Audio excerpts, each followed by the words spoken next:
नमस्कार, सर्वांचे स्वागत।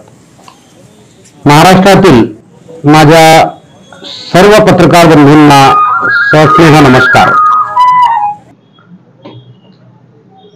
मित्रांनो, बुलढाणा जिल्ह्यात, महाराष्ट्राचं जे होतं बुलढाणा जिल्ह्यात पत्रकारांवर वेळोवेळी होणारे मानभंगाचे प्रकरण, अपमानाचे प्रकरण, त्यांना असले शिवीगाळ, त्यांना मारझोड हे प्रकरण वाढतच आहेत।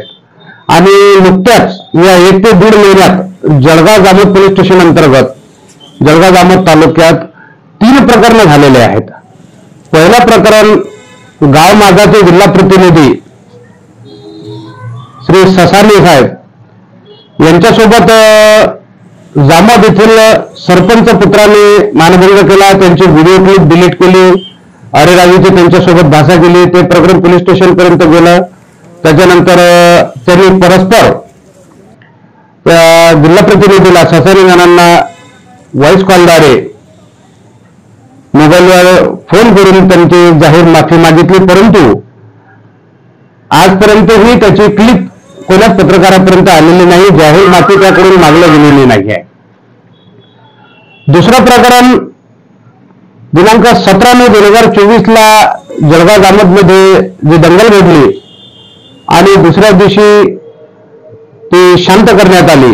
हे शांत करण्यात आलेले यश जे आहे, हे यश दत्ते आमचे जळगाव जामोदचे कर्तव्यदक्ष ठाणेदार माननीय श्रीकांत बिचड सर यांनी चांगल्या प्रकारे कामगिरी बजावून त्या ठिकाणी नियंत्रण केलं। दुसऱ्या दिवशी वातावरण शांत झालं।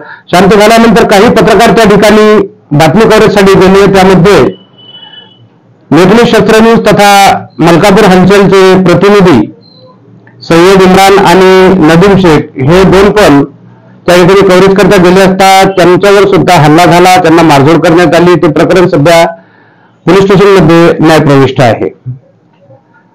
आणि आता नुकतंच माहीत पडलं की काल दैनिक महासागरचे तालुका प्रतिनिधी यांनी एका पाणी पुरवठ्याची बातमी लावल्यामुळे त्यांच्यावर सुद्धा सरपंचाने फोन करून त्यांना धमकीचं प्रकरण समोर आलेलं आहे। त्याबद्दल आमच्या काही पत्रकार बांधवांनी जळगाव जामोद पोलीस स्टेशनला रीतसर तक्रार दाखल केलेली आहे।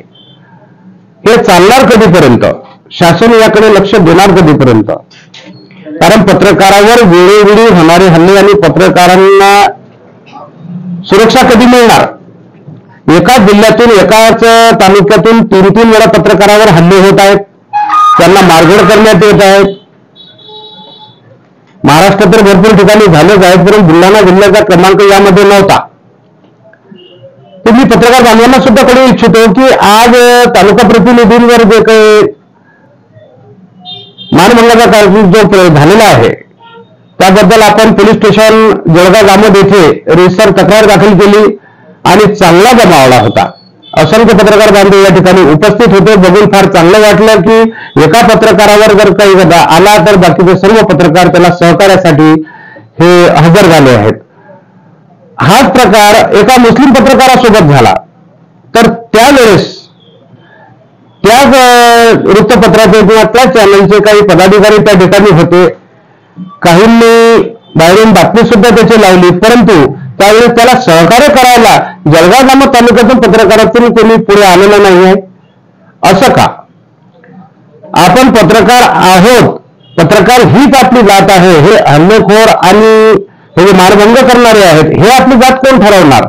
आपल्याला संघटना भरपूर आहेत, परंतु आपलं संघटन आहे का? आपण एकत्रित आहो का? याचा आपण विचार करायला हवा। आणि संघटना 1000 जरी असल्या तरी एका पत्रकारावर आलेलं संकट हे सर्व पत्रकारांचं संकट आहे, असं समजून त्याला सहकार्य करायला पाहिजे, असं तरी माझे मत आहे। तरी मी सर्व पत्रकार बांधवांना विनंतीपूर्वक कळवू इच्छितो की आपण कोणत्याही संघटनेमध्ये असा, कोणत्याही वृत्तपत्रामध्ये असा, कोणत्याही चॅनलमध्ये असा, परंतु एकीचे बळ हे सर्वात मोठे बळ आहे।